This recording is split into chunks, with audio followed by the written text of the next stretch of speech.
Hey dreamers, this is Anisha Jennings, a fellow immigrant and an entrepreneur. From being an engineer in India to building my tech business in the US, I've lived the journey you're on. Welcome to Your American Dream podcast, where we turn immigrant challenges into superpowers. Are you feeling out of place, struggling with a job hunt, or simply missing home? I've been there, and I'm here to guide you through it. In each episode, we'll dive into real stories, practical advice, and mindset that will help you write your unique success story. From navigating cultural differences to building a purposeful life, I've got you covered. So if you're ready to turn your immigrant experience into your greatest strength, let's dive in. Your American dream starts now. Welcome to Your American Dream. I'm Anisha Jennings, and today I am so honored to welcome Brigadier General, retired, Twanda E. Young, CEO of LT3 Leads, leadership strategist, executive coach, and one of today's most inspiring voices on intentional leadership. With more than 3 decades of executive leadership experience in the United States Army, Twanda has built a remarkable career developing leaders, strengthening organizations, and creating high-performing teams. Today, through LT3 Leads, she helps individuals and organizations optimize leadership, improve communication, navigate conflict, and build cultures that inspire excellence. Her mission is simple but powerful: inspire, develop, and transform leaders so they can create meaningful impact in every area of life. Welcome, Twanda. Thank you so much for being here today. It is an honor to be here. Thank you for having me. It is my privilege, my honor, and privilege to have you here. So I gave a little bit of an introduction about you. Tell us more about this amazing career and life that you've lived so far, and the impact that you have made, and the impact that you're continuing to make. Wow, do we have a lifetime? I just turned 60, so let me see if I can cut this short, right? Yes. Thank you. Now, Thank you. take the time.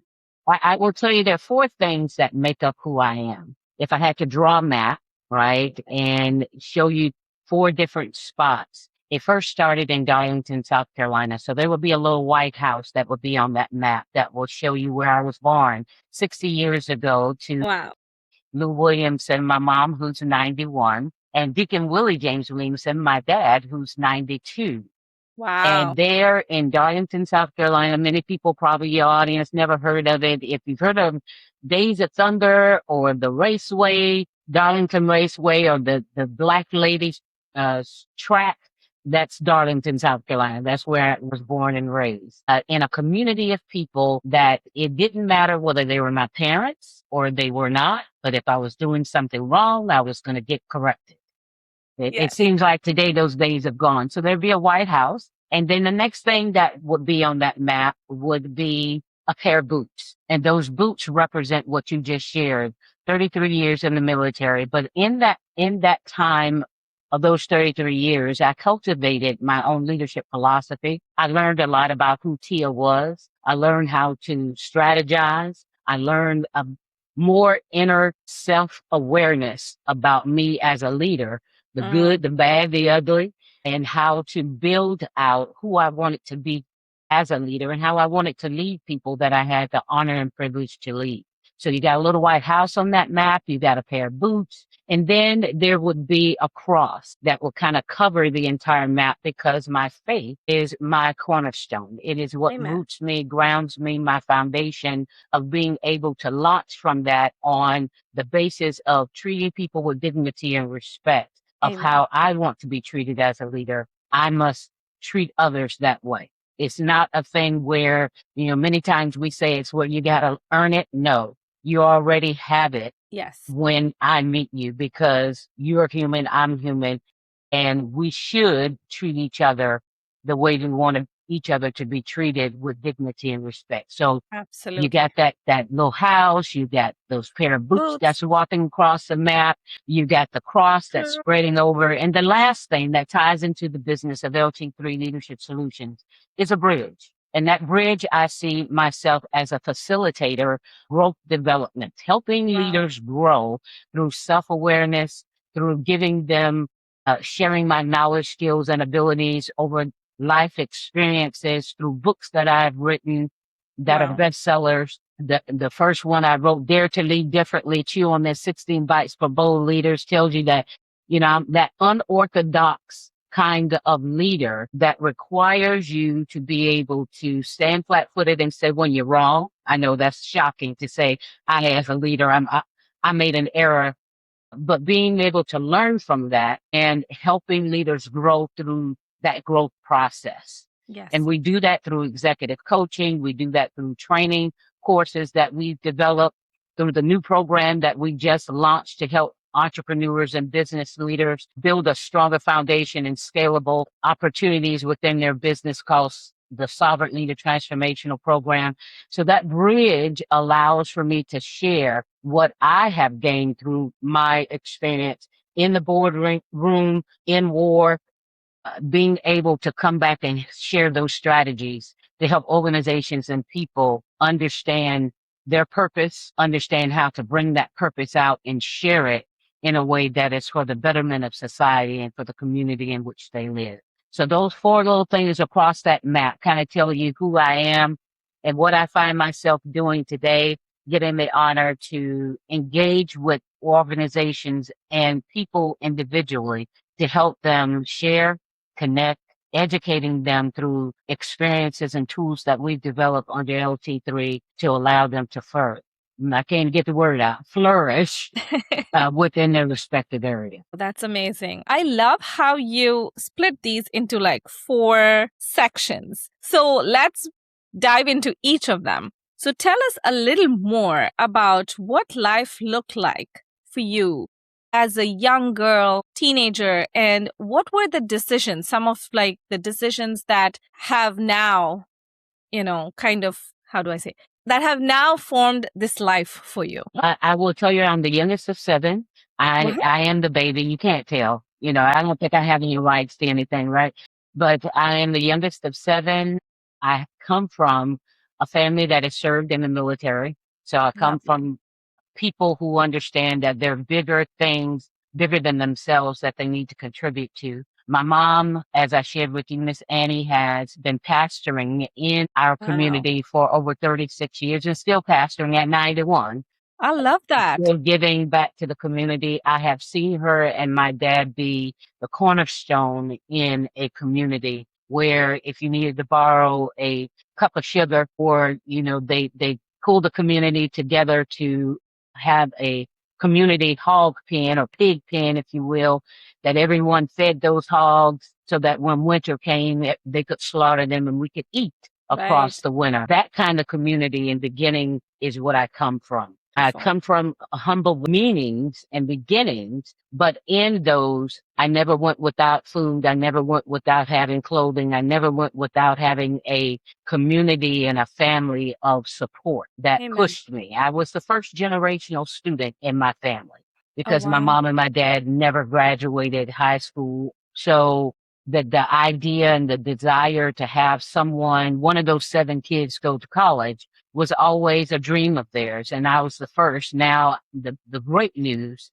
that's not the end of the story. I'm not the last. So I have other nieces that have Ooh, I love gotten that. their masters, working on their doctorates and things of that sort. So being able to be that first one to step across the bow has been an honor to help others understand that they have the ability and the intellectual capacity to do more with their lives, to be able to give back to community. So that kind of beginning kind of frame who Tia is today. I've worked in the cotton fields. I've worked in the tobacco fields. I've gotten up at 5:30 in the morning Wow. and had to make sure that the chores around the house of putting wood on the porch, feeding, getting the eggs from the chickens, feeding the pigs, all of that along with life's experiences has carved out and cultivated my beginning of who Tia started out to be and now is here today of understanding that resilience, persistence, perseverance, and patience with the process in your growth process is needed in order for you to continue to drive home the purpose you were intended to do in this world. For sure. Amen. I love that. I love how you didn't give up. Like you were very persistent. You did your chores and you said that, right? Like I went to college first and opened the door. So you've been like the perfect leader from like day one of your life, because you're like, okay, I want to pave this path for others. And that's what you're continuing to do here. So after college, tell us a little more about that journey and how that shaped you. So going to college, it was a shock for me as it was for my mom. I wanted to go, but in 12th grade, I just had no way of how was I going to get there. And again, back to that cross that I shared, my faith, and Amen. praying and asking God, give me some direction.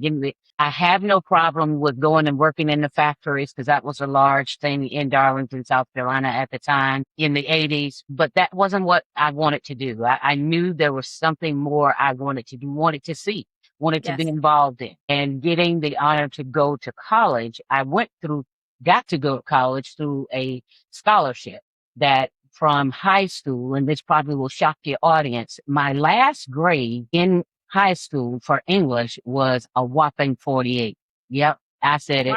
Wow. 48 on my English exam. And there was a young lady, my teacher, Dr. Doris A. Woods, who just saw something in Tia that she didn't see in herself. And she became what I call my spotter. Someone who was willing to encourage you, challenge you through pulling out what's inside of you.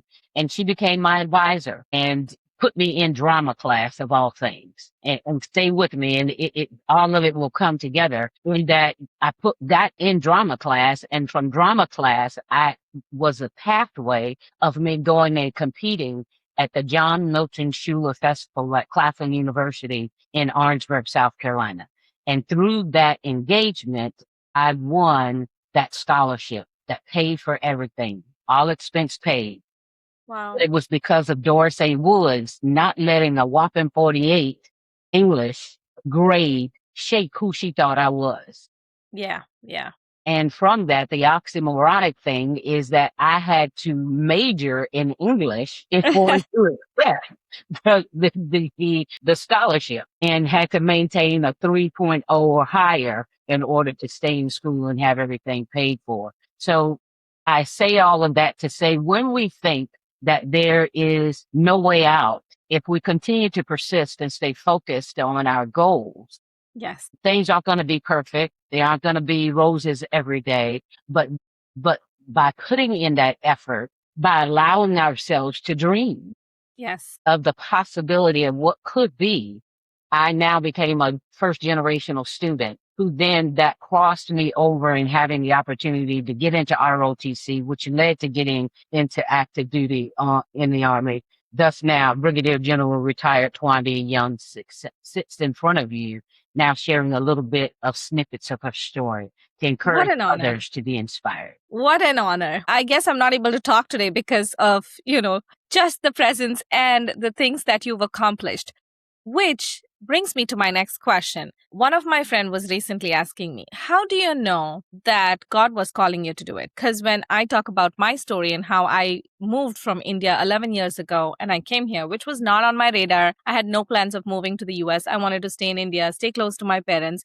But all of a sudden, I had this feeling that I need to leave. I need something more and I need to leave. And so now looking back, it's definitely God was calling me to come here and do more with my life. And in hindsight, I met my husband here. We got married and life just, continued.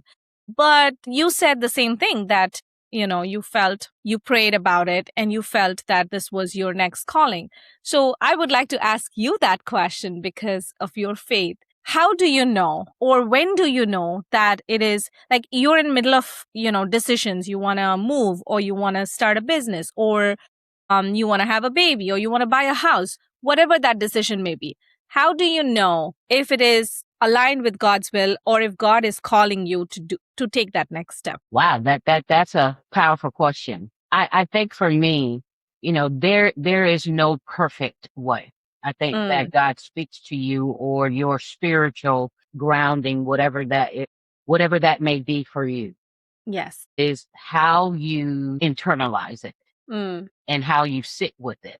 And then being intentional about looking for the signs and observing, is this the right path? I call it, not then, but now I can say today, I call it the SID approach to decision making.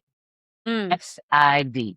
So the Okay. strategic focus, I wanted to go to school. I wanted to be that first. I wanted to make my mom, the simplest term, I wanted to make my mom proud, right? Absolutely. And wanted Yes. to make my dad proud of their baby. That was a strategic focus. The return on investment, the intentional commitment that I had to make was that I had to get past that challenge of and my own inner unbelief that Tia Mm-hmm. could get there because the picture that was painted, there was no money. No one had done it before in my family. So there was no roadmap. So internally, I had to follow what some would say gut. Yes. I call it God's inner speaking for me. And what were those doors that needed to be open? Mm-hmm. Who needed to be in my path in order for me to latch on to get to that next step? Well, Darcy Woods was that person that I needed in my circle to help me get to that next step, to help me get past the unbelief that I could do that in me thinking I couldn't do an oratory because that's what the competition was. I had to do an oratory of speaking. Well, I never Right. had any speaking training or anything like that other than being in church, Yes. saying my Easter speech. Yes. I'm mama's baby, I'm daddy's pet, I'm 5 years old and I'm the baby yet. That was the extent of my speaking. But attaching on to someone that saw that in me, that was willing to help open that door. That's the intentional commitment that I had to make to get over that barrier. And then the D is being decisive and disciplined in my decision to move forward when things didn't look perfect, when Right. things Right. weren't perfect, when I didn't know whether I could pass the SAT to get the score necessary to get into school, but I still was going to move anyway. Mm. So having the strategic focus, having the intentional commitment that there's going to be a return on investment if I stay the course, and then having enough information that I felt I needed to move out smartly that other information would come. So the Right. SID approach to leadership decision making can be used in leadership, can be used in life, but I think that all of that culminated into how I approach things now, how I teach Wow. professor at Bowie State University teaching leadership and conflict management and how leaders can have a quick process of even if it's, am I going to hire this person? What do they bring to the table? Mm. In personal life, is this the person for me? Is that the right boyfriend for me? Is that the right Yes. partner for me? Is this the right couch I want to buy? Right. Taking that intentional process, going through something like that framework just helps you really focus on what is important and move out the noise of things that aren't. So Mm. long way of telling you that I think for me, it is really sitting and observing and being able to carve out what is really the focus of what I'm doing. Amen. I love that approach and I'm definitely going to try and apply it. So, what do you do if, everything seems aligned, everything is moving forward? Say if it's finding a partner or a house or whatever, everything is moving forward, but in your body, like your gut, or you just feel like I can't say yes to this or I can't move forward with this, but everything on paper seems right. Any other person would have gone with this decision, but for me it's not feeling right to make this decision right now. What would you do in a situation like that? I would reach out to what I call my board of directors. And my Mm, board of directors are 5 people that I have that will tell Tia her stuff stinks. Or okay. your idea, you might want to think that a little bit through a little bit more. You're missing a couple of key pieces. Those Got are it. people that you surround yourself with that want to see you flourish, that want to see you be successful, but they also want to make sure that you're protected at the same time. And they have your best interest at heart. Could be a family member, could be another business partner, could be a faith person, whoever those 4 or 5 people are that I would reach out to and share. It's like when you started your own business or when you Yes. came up with the idea, you pitched it to people you knew had your best interest at heart, but were willing to tell you, yeah, it sounds right, sounds okay, but it's really not answering the question, or you need to dig a little deeper to allow for them to give you insight to take in back to that D of the SIT approach do I have enough information to make a decisive decision? That to me means I don't have enough information. If it's not, I got all these other components. I know the focus, I know the intentional commitment and return on investment it could possibly give me, but I'm still not ready to make that decision. Then I don't have enough information. I need to dig a little deeper. And I dig a little deeper by reaching out to others and sharing what I do know to gain their insights, their perspectives that I now can consider to then make an informative decision and then move out smartly and execute. I love that. Also, with your experience so far, right? You were in active duty. How did you know that's where you want to go? And how did that journey shape your life? Like, basically, how did you know that this is what I'm meant to do, or this is my calling, or I just know that I want to serve? And how did you know, like, okay, if I do this, this is what my life would look like, or if I didn't do this, this is what my life would look like? What was that situation? Well, I'll be full and transparent. I had no idea. I'm always, that to me is a part of leading, right? It's being transparent of who you are Yes, so that people can genuinely see who it is that's leading them. I absolutely. saw my brothers, my sisters that had gone into the military and they would come back home with what I call shiny objects, new cars, new clothes. And I gained that desire from there. Then when I got into college and got into ROTC, I came from a very structured, my mom's a pastor, so I was Yes. very strict on things I could and could not do. So that structure kind of cooled me and my first time being away from home. So that felt good. It felt okay. It felt comfortable because I was used to that structure. But I went into RTC, honestly, following my boyfriend because he went in RTC. I wanted to spend a little more time with him. And then the crazy thing is I stayed, he left ROTC. And I stayed because there was a sense of camaraderie and community that I felt comfortable for me as a family of people, like-minded people pushing toward the same goal of getting into the military and being able to serve their country. When I got into the military, it was, wow, I'm getting to see things that I have never seen. I'm getting to go places like American Samoa. I'm getting to go to Korea I got a free ticket to Afghanistan, but I was able to see that there was more to TIA than Darlington, South Carolina. And nothing against that, but I got to flourish. Right. I got to try things. I got to fail at things. I got to have fear about could I do it and then did it. And I got to pour into other people's lives and saw that there was a transformation that happened under my leadership. I got to be a part of a team of different teams. Every 2 or 3 years, I got to lead a new team. I got to move a new place. So that 3-year itch that military people talk about, it's real. After you've been a place for 2 or 3 years, you're like, ooh, it's time to move. I need to do something different, But in that, I found that I enjoyed because my area was human resources. So I had to deal with people that I enjoyed that. Gave me a sense of enjoyment and just being a little selfish of I got to reap the harvest of people being successful and got to be a part of that. And I enjoyed that. I got to build stuff through my own intellectual property, but I got to build it with a team. Yes. Yes. And that is what really excited me of enjoying staying in the military.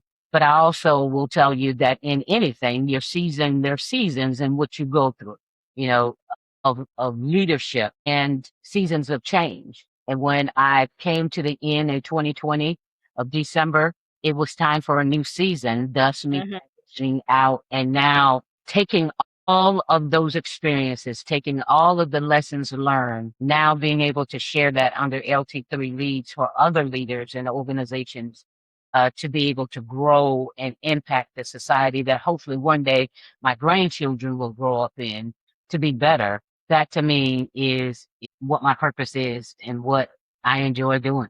And Amen. I love that. enjoy doing it is the day I will stop. Yes, for sure. So before we move into your business part of it, I want to ask you one question that popped up while you were talking. So you were raised in, I would like to say, a very disciplined, structured, and like tight house, right? So what is your now looking back, I'm sure you had times where you're like, ah, my mom doesn't let me do this or my dad doesn't let me do this, like any other child or teenager. Now looking back, you know that they did it for your good and it's shaped who you are. What would be your advice for the young generation or parents who are parents of teenagers or parents who are trying to navigate this? If we have teenagers listening to this episode, or we have parents of teenagers or young parents, how do you navigate this situation where you're not being too harsh on your children, but at the same time, you're disciplining them and raising them to be the people God wants them to be? Wow. I will tell you that my upbringing, one of the things that I think really shaped me the most was my mom always told me that I had an opinion. Now, there were times when she was like, oh my God, I should never told you that. But she told me, learn to think for yourself. Mm, And I moved in my parenting with my two heartbeats is I've always pushed them to think for themselves. You have an opinion, but always, I give you an example. When I was in Afghanistan and my husband Tracy was taking care of them, they were at the age of in high school, ninth and 10th grade, and they wanted to get a tattoo. And, the Christian in me is like, you don't defile your body, you don't do all that stuff. But I told him, I said, okay, do the research. I want you to research what it is you want to put on you, why you want to put it on you, and where can you go have it done safely, and what is the criterion you're using that this is a safe place to have it done. right, right. And that telling them to do that cultivated in them that now at 31 and 32, they are very opinionated about have their own minds, their own thought processes, but they also respect the other opinion of someone else. Beautiful. And through that, now they got about 3 or 4 tattoos. I'll tell your audience, they got about 4 or 5 of them, but they can tell you why that tattoo is on them. What does it signify? Not just do something because the crowd is Yes, doing it. Not doing it absolutely. because, a bunch of people say this is the right thing to do. It needs to be right for you. And Right. you need to be able to articulate why you're doing it and what is the importance to you. And that to me was the most important thing, even though I grew up in a very structured home. And my children grew up in a structured home, but they had the leeway of having those ideas because I didn't want to squelch it. So Yeah. parents, I would say, don't squelch the next president of the United States, the next person that's going to cure cancer. That you never know who God has given you the honor to birth. Amen. It's to help them flourish, help them grow into who that person is, and not to allow your thought processes. Yes, we're parents, but allow them to grow into the human being that they're supposed to be. Wow. I love that. I just got goosebumps listening to that part because we have a 3-year-old and he's amazing. He talks so much and we're always like thinking about, we just look at him in awe, like we can't wait to see the plans God has for you. Like you're so smart at just 3. We can't wait to see what you're going to do. So that definitely gave me goosebumps. So let's get into your business. Tell us about LT3. What does LT3 mean and how did you birth it? Wow. LT3 came about, honestly, sitting at what I call a fireside chat with my husband, Dr. Young. And our fireside chats aren't like what your people probably, your audience is probably visualizing. It's sitting in the garage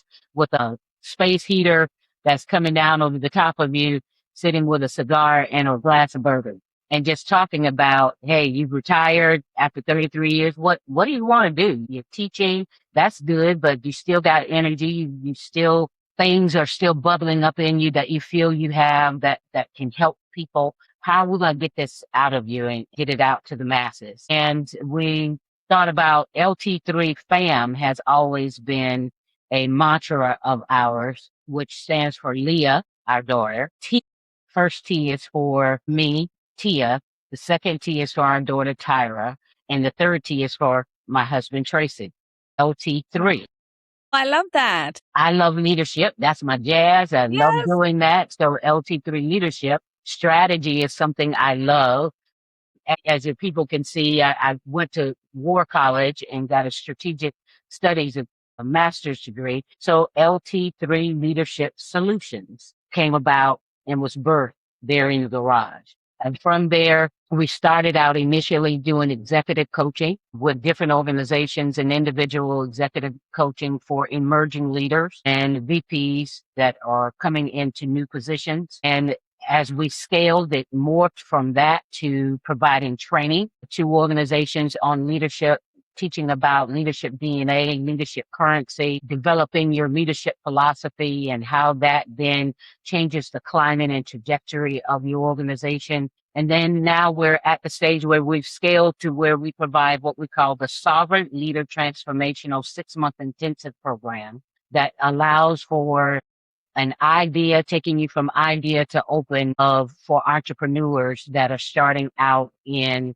building a scalable business that is built on a firm foundation, ready for scale when they're ready. Beautiful. So if somebody wants to work with you or get into your world, learn more, read your books, what is the best way to connect with you? I would love. Link with me on LinkedIn. No pun intended. Link with me on LinkedIn at Twanda Young or all across social media, Twanda Young. We just finished our first Dare to Lead Differently Summit, Leaders of the Impact, about 2 weeks ago here in Charlotte, North Carolina. Wow. We did a virtual summit, a 3-day summit, all about leadership and entrepreneurship and career growth. That was a virtual part of it. And then we did an in-person summit. So next year, mark your calendar for 26 June. They come and join us here in Charlotte, but you go to LT3 Leads. That's LT3, the number 3 leads.com. And you can get on the calendar. Let's talk. Consultations are free. I'd love to talk about partnerships, collaborations, because we grow stronger together, shoulder to shoulder. And yeah, if they want to just give me a call, they can call me at 757-572-8341. That is my direct number. And my team says, don't do it. I'm doing it. Call me directly and let's have a chat. I am about in helping people grow. And the only way that we can help share what we have in us outwardly is to collaborate, partner, and see how what's in my toolkit can build up your toolkit and what rocks you may have in your rucksack that I can take out and put in my rucksack to make yours lighter to get you further toward your goal. So that's how you get in contact with me. I love that. This was such a beautiful, inspiring conversation. Such an honor to get to know you, learn about your life. This has been amazing. Thank you so much for taking the time to be here and sharing all these golden nuggets. I truly, truly appreciate it. As we wrap up this incredible conversation with Twanda, one thing is clear. Leadership isn't about rank or position. It's about the impact you leave on the people around you. When we choose to lead with authenticity, purpose, and service, we don't just build stronger businesses, we build stronger communities. And if you're a female founder who's ready to become more visible and share your expertise with the world, I'd love to help. Through Jennings Tech Corner, we create strategic websites that position you as the authority in your industry, and we provide podcast services from launching your show to strategy, editing, and ongoing production support, so your voice reaches the audience you're meant to serve. Because your story deserves to be seen, your message deserves to be heard, and your impact deserves a platform. This is Anisha Jennings reminding you that your American dream grows every time you choose to lead with courage and purpose. Until next time. Thank you for tuning into Your American Dream. I hope this episode left you feeling inspired and ready to take on the world. Remember when I first landed in the US, lost and overwhelmed? Well, look at us now. We're building our dreams together. Your story matters, and I'm so honored to be a part of it. If you enjoyed our chat today, please spread the love. Rate, review, and share. Let's grow this amazing community of dreamers together. Want more? Catch my daily doses of inspiration on my Instagram at Jennings Tech Corner. Also check out the show notes for more ways to connect. Remember, your accent is the voice of your ambition. Your background is your superpower. Let's dream big and achieve bigger. Until then, this is Anisha cheering you every step of the way.